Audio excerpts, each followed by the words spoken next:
Hi friends, எல்லோரும் எப்படி இருக்கிறீங்க? இன்றைக்கி கந்த சஷ்டி 3வது நாளில் இருக்கிறோம். வெள்ளிக்கிழமையும் கூட அப்படிங்கிறனால காலையிலே நேரமாக எழுந்திரிச்சு வேலையில் ஸ்டார்ட் பண்ணியாச்சு. எல்லோரும் விரதமெல்லாம் எப்படி இருக்கிறீங்கன்னு சொல்லுங்கள். வீடியோ பிடிச்சிருக்கிறவங்க கொஞ்சம் லைக் பண்ணி சப்ஸ்கிரைப் பண்ணுங்கள். நான் கூடயும் காலையிலே எழுந்திரிச்சு பசங்களெல்லாம் அனுப்பிட்டு அதுக்கப்புறம் பூஜை வேலைகளை ஸ்டார்ட் பண்ணிடுவேன். காலையிலே இன்றைக்கி வெள்ளிக்கிழமைங்கிறனால சக்கரை பொங்கலோட ஸ்டார்ட் பண்ணியாச்சு. ஒவ்வொரு நாளும் ஒவ்வொரு திருப்புகள் அப்படின்னு சொல்லிட்டு படிக்க ரொம்ப சந்தோஷமாகவும் நிம்மதியாகவும் இருக்குது.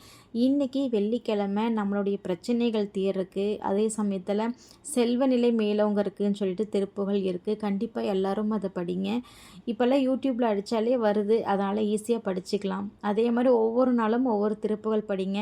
கொஞ்சம் 3வது நாள் அங்கும்போது ஒரு மாதிரி கஷ்டமாக இருக்கிற மாதிரி இருக்கும். நிறைய தண்ணி குடிச்சிட்டே விரதம் இருக்குங்க ஸ்டார்ட் பண்ணுங்கள். கூடு மட்டும் சும்மா உட்காந்துட்டு இருக்கும்போதும் என்ன பூஜை பண்ணலைன்னா மற்ற நேரத்தில் சொல்லக்கூடாது அப்படின்ட்டுலாம் இல்லை. உங்களுக்கு தெரிஞ்ச மாதிரியான பாட்டு திருப்புகள் முருகனுடைய பேரை கூடயும் உச்சரிச்சுட்டே இருக்கலாம். அப்படியே இருந்துகிட்டே இருந்தாலும் விரதம் இருக்கிறது அவ்வளோ சிரமமாக தெரியாது. சக்கரை பொங்கல் ரெடி ஆகிடுச்சு. எங்கள் வீட்டில் இவ்வளோ கொஞ்சோண்டு செய்கிற சக்கரை பொங்கல் கூட தீர்றதில்ல, அப்படியே தான் இருக்கும். அதனால தான் அளவாக செய்கிறது.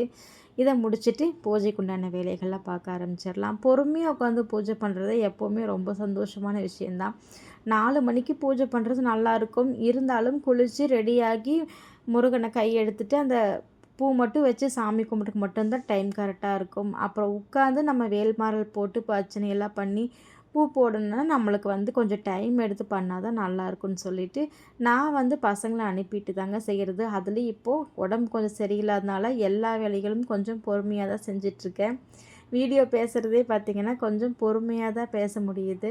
அதனால் எல்லாம் நல்லா தான் இருக்கும். இதுவும் ஏன்னா வேலைக்கு போகிற மாதிரி இருந்தால் கஷ்டம், வீட்டில் இருக்கிறனால அவ்வளோ சிரமமாக இல்லை.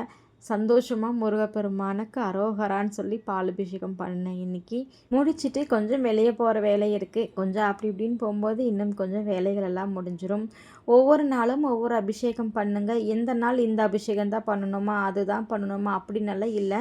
அப்படி சொல்கிறாங்கன்னு நினச்சிக்காதீங்க. உங்களுக்கு என்ன பொருள் அந்த அன்னைக்கு கையில் இருக்கோ அதை வச்சு அபிஷேகம் பண்ணுங்கள். என்ன பூ இருக்கோ கையில் அதை வச்சு பூஜை பண்ணுங்கள்.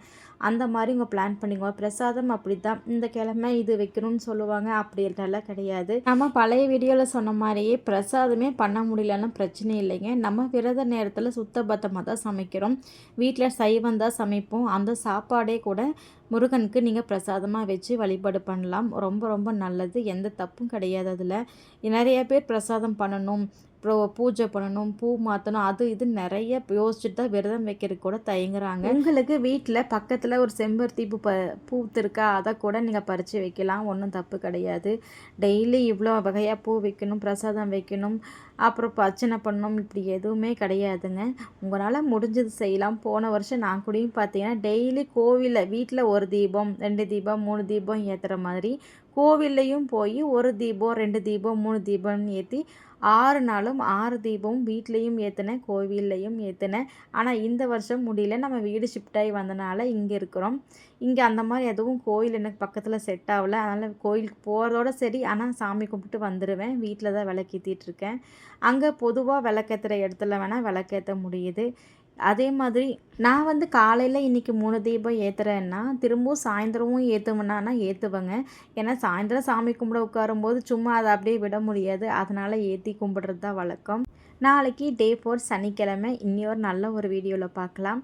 எல்லோரும் சந்தோஷமாக முருகப்பெருமானை நம்பி விரதம் இருங்க. தைரியமாகவும் ஆரோக்கியமாகவும் விரதத்தை கண்டினியூ பண்ணுங்கள். பாய்.